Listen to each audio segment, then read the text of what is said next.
Alors, durant la crise, comment nous devons vivre? Comment devons-nous nous comporter? La première des choses, il ne faut jamais faire pendant la crise de vouloir rester seul. J'ai vu Satan pousser les gens dans la solitude lors d'une crise. Quelqu'un qui est malade ne veut pas partager avec les gens, même à sa propre femme, même à sa famille. Parce que Satan vous met la honte. Parce qu'il veut que tu restes seul pour qu'il puisse t'abattre. Lorsqu'on est dans une crise, il faut toujours avoir un compagnon, une personne qui peut être avec toi. Parce que c'est le moment de la crise, c'est le moment de la confusion, c'est le moment où tu es dans l'incertitude, c'est le moment où les choses ne sont pas bien définies. Il faut que l'autre regarde pour toi, t'encourage, puisse te parler. J'ai remarqué dans ma vie, lorsque les gens traversent des moments difficiles, la première réaction, les gens se réfugient en eux-mêmes, ils se renferment, ils ne veulent pas partager leurs problèmes. Attention, je vous dis une chose, je ne vous dis pas d'expliquer vos problèmes à tout le monde. Expliquez vos problèmes à ceux qui peuvent vous donner la solution. Si la personne ne peut pas te donner la solution, ne l'explique pas, parce que ça va devenir journal télévisé de 19h. Il faut mieux dire à des gens qui sont capables de vous écouter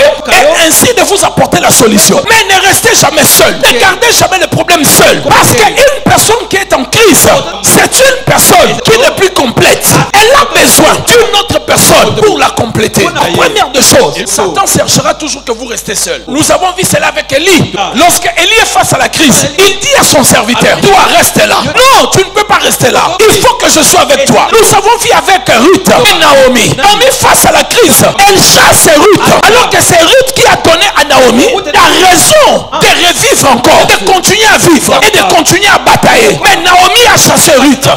Faites attention. La première des choses, lorsque tu traverses une crise, ne restez jamais seul. Donc ma femme me disait, lorsque l'enfant est malade, il ne faut jamais le laisser seul. C'est une révélation que je ne connaissais pas. Il faut qu'il dorme entre nous, parce que nous sommes ses couvertures spirituelles. Et même si l'esprit de mort et la maladie freinée ne le trouvera pas seul, il le trouvera avec des onctions qui sont élevées. C'est très important de ne jamais rester seul lorsque tu es dans une crise. Bon, supposons si tu faisais la crise, comment tu vas faire pour appeler? Pour appeler les gens pour qu'ils viennent t'aider. C'est pour cela, dans le monde moderne, il y a un malade, il y a aussi un garde malade. On ne peut pas laisser un malade seul. Il doit toujours avoir quelqu'un qui va l'accompagner. La deuxième des choses, lors d'une crise, il faut commencer par la prière. La plus grosse erreur que nous commettons, divinique, très souvent, lorsqu'on a des problèmes, on cherche d'abord la solution partout. On appelle tout le monde. Quand ça ne marche pas, qu'est-ce que nous disons? Il nous reste maintenant que la prière. Non, la prière, ce n'est pas quand vous avez tout essayé. La prière, c'est la première des choses à faire. On ne prie pas parce qu'on a tout essayé et vous croyez que Dieu est rien, bon, essayons Dieu. Non, on commence d'abord par Dieu. Au commencement, c'est Dieu. Chaque commencement de problème commence avec Dieu. Avant d'appeler la personne, c'était le secret de l'église primitive. On a arrêté Pierre. Personne n'a appelé quelqu'un qui était connu.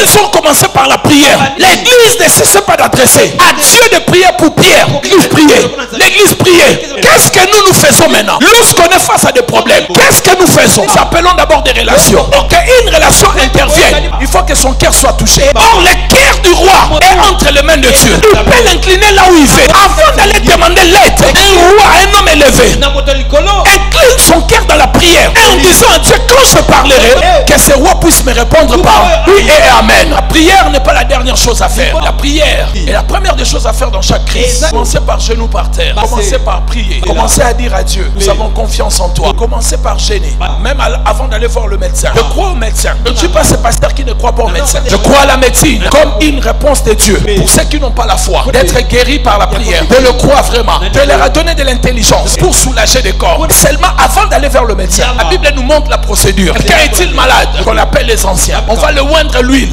Après, il peut voir le médecin. On doit d'abord commencer par Dieu. Dans chaque crise, n'oubliez pas la place de la prière. Ne te fâche pas contre Dieu. J'ai vu des gens se fâcher contre Dieu. Troisième point, lors de la crise. Oh vraiment, pourquoi tu as permis cela? À Dieu vraiment, nous en prions vraiment, mais surtout ça, mais là, Dieu comment? Oh, attention, tu ne dois pas te fâcher contre Dieu lors d'une crise. Et celle est le meilleur allié que tu as dans la crise, c'est Dieu. Faites attention, Satan peut te mentir que tu te fâches contre ton meilleur allié. Que tu te fâches contre Dieu. Et tu te dis, mais pourquoi Dieu peut permettre ça? Les païens ne prient pas, mais ils sont en bonne santé. Moi je prie, Seigneur, d'ailleurs je ne viens plus à l'église. Dieu ne me donne pas l'argent. D'ailleurs j'abandonne cela. C'est Satan qui te pousse à te fâcher. Parce que dans cette crise-là, il n'y a qu'une seule personne qui peut te faire sortir de là. C'est Dieu-là que Satan veut que tu te fâches contre lui. Dernier point que tu ne dois jamais oublier lors d'une crise. N'oubliez jamais, tout finit par finir. Écrit cela, tout finit par finir. Quelle que soit la crise, à un moment ça va s'arrêter. Tout finit par finir. Et personne ne vous trompe. Si vous regardez bien le rétroviseur de votre vie, vous regardez en arrière, vous verrez que vous avez connu des crises.